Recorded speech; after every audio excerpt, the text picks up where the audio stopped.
Contador do que vejo, ando e caminho, de histórias que as conto porque me emocionam.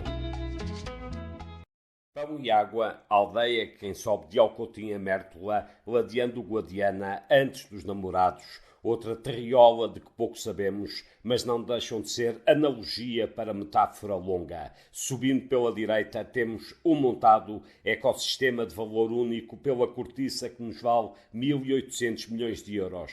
Penso nisto enfiado em estradas estreitas, de fino alcatrão e onde há apiadeiros na berma para o cruzamento dos automóveis. Resisto ao Alqueva e fujo pelos arrozais, os da comporta que a ganância está a destruir, e entro no Val do Sorraia, onde também produzimos japónico, a espécie do nosso carolino que tem maior expressão já no Val do Mondego. Todos juntos valem 220 milhões de euros e um choradinho de subsídios. Entretido no bucólico da paisagem, arrasto pés em Alcochete, contemplo o mar da palha que os burocratas querem destruir em nome de um negócio que sustenta o emprego do senhor dos estádios, outra ruindade ruinosa do nosso Portugal que se alimenta bem. Sentado na mesa do Barrete Verde, chego-lhe nos abanicos do Porto Preto e penso se é dos nossos ou dos que vendemos ao outro país da Ibéria, de onde depois importamos certificado e saldo, a triste sina de um país barricado nos vales e nos contrafortes, ou como dizem em Santar,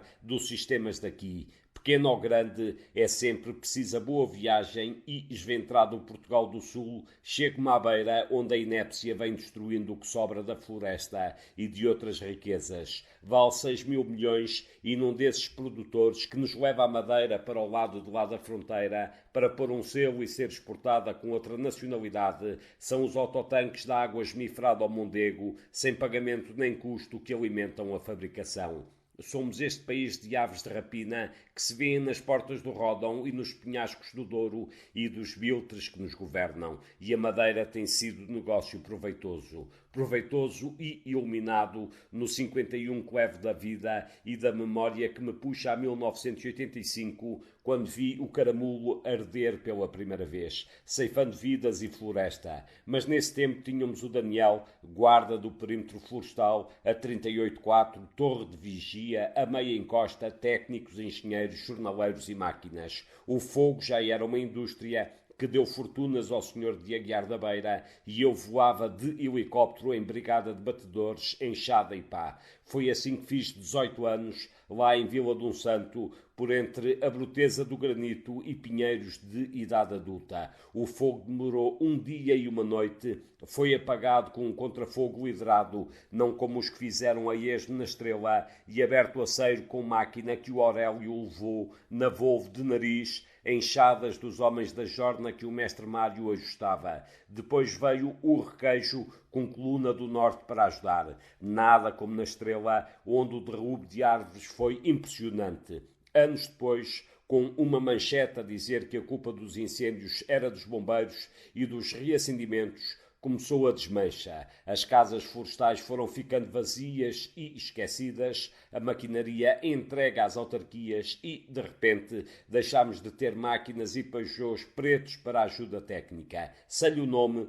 As máquinas deixaram de aparecer nos fogos e o Serviço Nacional de Bombeiros alugou umas que pôs em cima de zorras. A proximidade foi-se, a burocracia estreitou-se, os mestres reformaram-se, o saber das brigadas de investigação de fogos florestais encaixotado e o guarda da floresta passou a gendarme da República, de segunda categoria. Em 2010, quando o fogo onde fiz 18 anos voltou pelo mesmo caminho, não tínhamos nada. Mas uma semana após muito barulho, chegaram máquinas reluzentes da Força Aérea em Zorras Novas, a brilhar de poluídas, e o perímetro florestal, vigiado pelo 38-1, ardeu de novo. Por essa altura, creio, já não tínhamos circunscrições florestais, tampouco administrações nem autonomia técnica. Interessava a Madeira e quando o caramulo ardeu, 3 anos depois, tínhamos os gendarmes de luvas e golas antifogo bem apetrechados e a serra de novo queimada.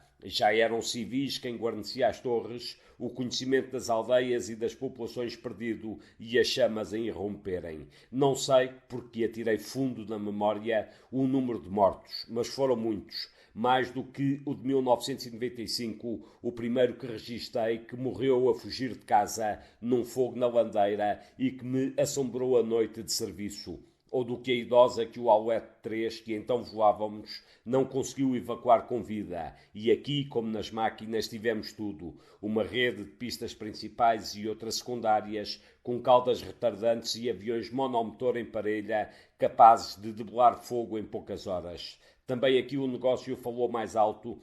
Tivemos Antonov e o Mi-8, conhecido como Pato, mas a floresta nunca deixou de arder e nós nunca a replantámos. A infraestrutura florestal degradou-se, inventaram uns sinais de risco, uns pontos de água, cujo levantamento foi feito em 1996, mas nunca mantivemos atualização. Os resineiros foram-se, estão de volta passados anos, e a patrulha dos militares, que a dos gendarmes agora apaga fogos em horário diurno, deixou de ocupar a quadrícula. Pelo meio ardeu-nos o Gerês, São Mamed, a Serra da Boa Viagem, a Estrela, o Alvão e até Montezinho. Misturada a conservação da natureza com as florestas, medida sensata, ficámos com a burocracia, muitos chefes e poucos índios. Deixámos de planear a floresta, o orçamento atinge hoje os 1.000 milhões de euros, a seca e as alterações climáticas fizeram o resto. E nós, em vez de soluções, procurando culpados. O rádio que não sabemos utilizar, a enxada que cava daqui para fora, a espera na estrada e no meio a defesa civil das populações, organizada há mais de 600 anos, apoucada pelo dividir para reinar. É mais fácil a compulsão que o artifício. E andamos nisto há 37 anos, na minha memória pelo menos, num país despido de árvores, onde o mato é secundarizado pelos burocratas que ignoram que cabras e ovelhas o ruminam e inventando jargão novo para problema velho. Do comboio ao autocarro, da maquinaria ao pingalume, dos morcegos aos especialistas, tivemos tudo e sobra nada. Das bétulas de manteigas aos carvalhos do Val do Mondego, queimaram tudo num ano de desgraça que os políticos de serviço aproveitaram. É preciso castigar o Estado e os seus faltores, que nem a propriedade conseguem identificar, ou penhorar e administrar em nome do dono ausente. Ora Zézere, ora Mondego, apagado, aceso, incandescente,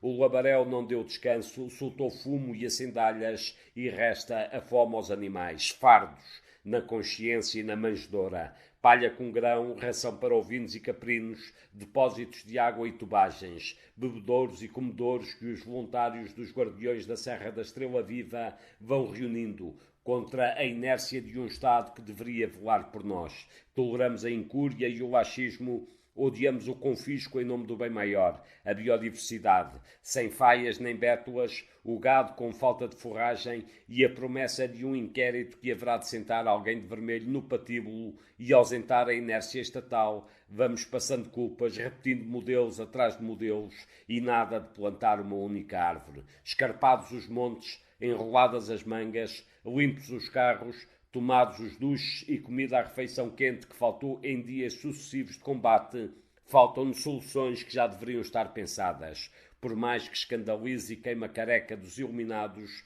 desde Salazar que não temos um plano de fomento florestal. O inventário diminui e nem o pinhal de Leiria conseguimos replantar. O caramulo é eucaliptal permanente e a serra, a estrela da nossa alegria, não tem árvores. Morreram de pé, em luta em glória. Esgotou-se um modelo que no socorro deve ter nos quartéis de bombeiros a Casa da Proteção Civil, com equipamentos, meios, homens e recursos para todas as emergências. O remanescente deste orçamento gigantesco tem que ser utilizado para reflorestar, que deveria ser palavra de ordem, cujos planos já deveriam estar em feitura e a execução marcada para o outono, e de caminho recolhida a madeira queimada, vendida e não roubada, e o dinheiro empregue num verdadeiro fundo florestal com soluções para a população, rápidas, urgentes, sem politiquices nem burocracias. Cogumelos, leite, plantas aromáticas, mel, pecuária e gado, caprino e ovino, mais a madeira e os caminhos do turismo.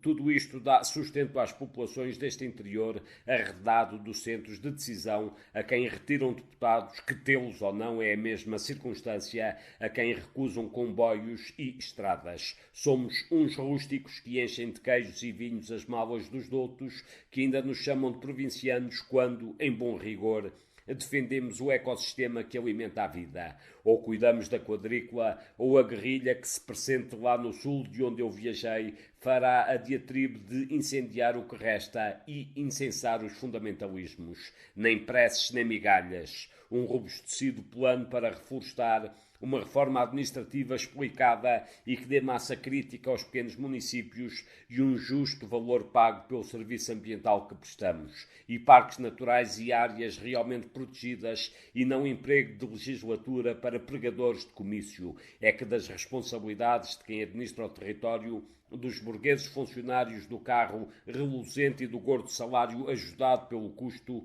desses ninguém fala. Para um beirão como eu, nascido na baixa e vivido na alta, a tragédia da estrela não vai ter reparação em vida. Mas podemos mitigar, fazer como deve ser, exigir responsabilidades a quem multou pela abertura de aceiros ou pela limpeza que não fez. É indesculpável que, retomando a 1985, tínhamos um Comando Nacional de Sapadores Florestais e eles falhem onde são mais precisos. No patrulhar do que não arde. A serra, a quem o turismo prometia bom rendimento, ou se salva com todos, ou morre solteira. Como o caramulo faleceu e não recuperou, a não ser para a rotação, 3 cortes, deixa as ramagens e abalamos a outras paragens. A serra são as pessoas, as aldeias, as faias, os castanheiros, as bétulas e a neve que nos tem faltado para alimentar os rios e quebrar esta seca. As barragens que não construímos, as charcas que não cavamos, a água que nos escapa pelas gargantilhas dos sábios de plantão que comparam energias da natureza com átomos e cataclismos. Talvez confundam a bétula com a abécula, não sei, mas sinto-me devastado com a inércia e o passa-culpas. Aos mesmos do costume, aos que vão ao patíbulo em nome do Estado, a quem cabe a defesa de pessoas e bens. E o Estado somos nós, não os partidos nem as lideranças. O Estado tem que ter administração baseada no mérito e não no cartão da agremiação. Dos 471 mil hectares ardidos em 2003, para quem varreu a memória, ou para os 539 mil de 2017, pouco faltará este ano. 17 mil na Estrela, danos no Vale Glaciar a que juntamos, cito de cor, Alvão, Mangualde, Guarda, Ancião, Alveiazer e Pombal, mais Tomar e Orém. Há satélites e já não se retiram das áreas os penedos como no meu tempo, mas com ou sem malabarismos, a destruição é imponente e impotente quem nos governa que, 5 anos depois, voltamos a ter fogos e seca. Antes, estes períodos eram de 10 a 15 anos. Continuamos a querer o folclore sem alguém a tocar o ferrinho, de caminho mais pobre, mais tristes, mais amargos. Menos os cínicos, da camisa branca e tez bronzeada, indisponíveis para a melhoria, felizes pelas botas abaixo, mijados da desgraça dos outros, que é de nós todos.